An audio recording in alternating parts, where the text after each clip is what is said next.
That would be great. Hi, Kerr with NBC Sports Bay Area. After the last game, you said your team played really hard, but there are ways in which you guys could play smarter. What are some of the little things you'd like some attention on? Mainly taking care of the ball, but also some defensive keys that we had some breakdowns with. But big thing is for us is always ball security, winning the possession battle. That's what we're focused on tonight.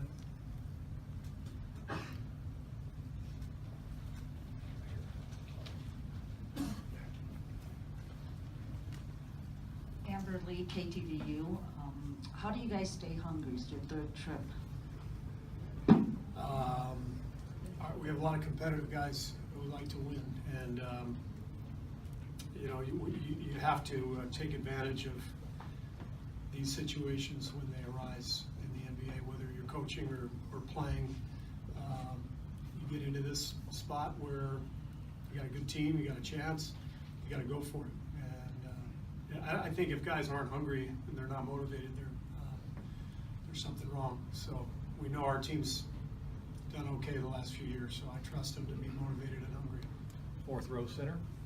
Jelly Smith from ESPN. Were you aware that KD was going to apologize for getting kicked out of the game? No. So you didn't tell him to do it? I didn't know. No. He did that on his own.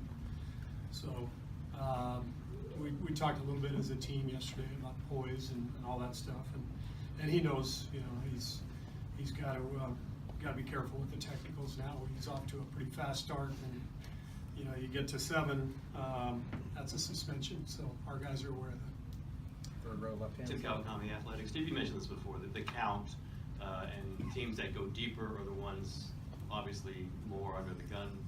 Team that loses in the first round isn't under gun if you get these technicals. Have you guys pressed this to the league? Have you done anything to try to see if you can change the system where you or any other team that isn't going deep is not under the gun as much with these accumulating technicals and flagrant fouls? Yeah, it hasn't gotten very far. We've brought it up, but it doesn't. You don't get a lot of sympathy. So these are the rules, and that's fine. We've got to adhere to the rules. We just got to be poised and be disciplined, and we'll be all right. Second row right hand side.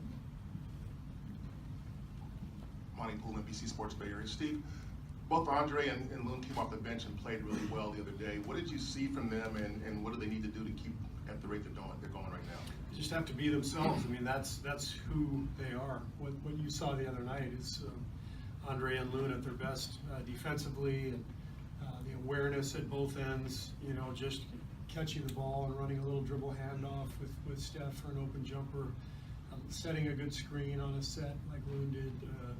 Those are things that these guys have been doing for the last couple of years in Loon's case, and really for a lot longer than that in Andre's. So both very, very bright, smart players, and they're huge parts of our team if the stats don't always show.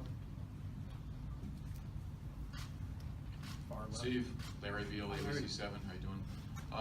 There have been some upsets in other series in the East.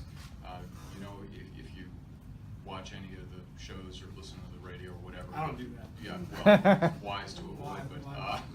But how do you convince your players when the sweep talk, or they're going to win in 5, or all of that is out there, to focus and not walk into a trap game? Yeah. Well, you warned them, and one of the things I talk about occasionally is I've always believed that there's a pattern to some of these playoff series that if you're at home and you have an easy game in game 1, game 2 is going to be harder. Just human nature. And the flip side is sometimes true too.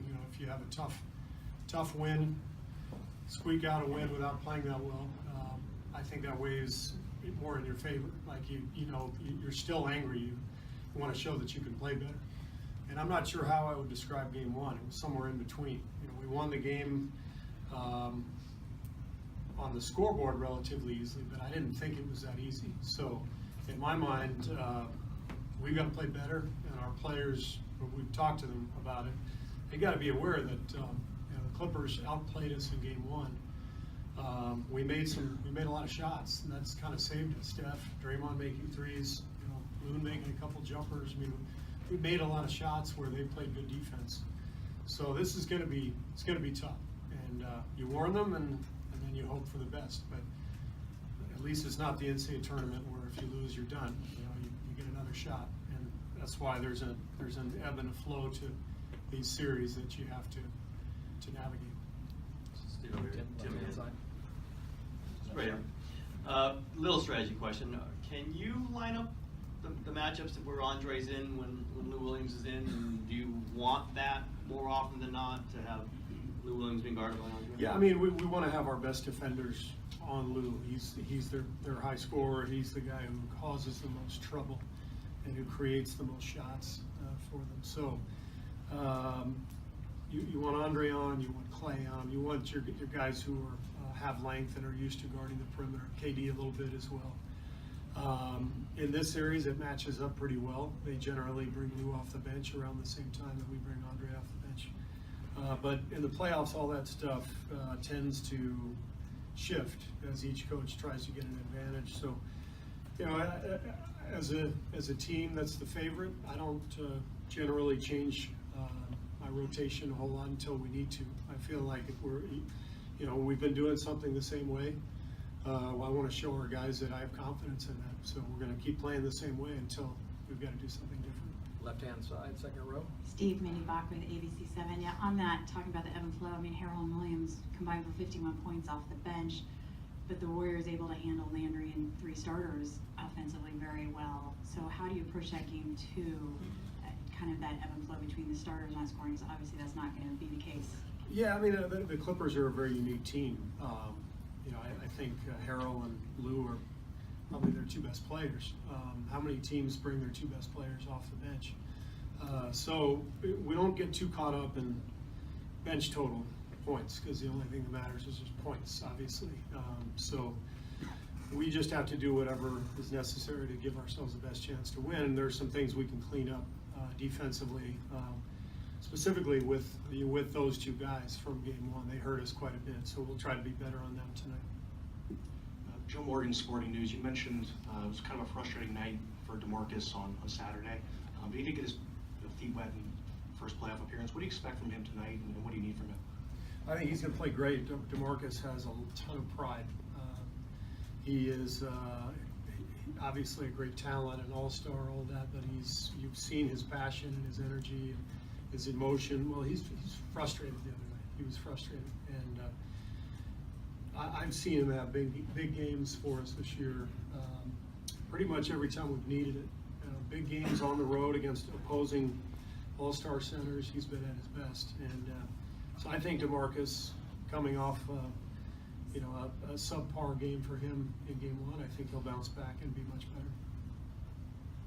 Thanks, everybody. Is that it? Great, thank you. Doc will be in here shortly.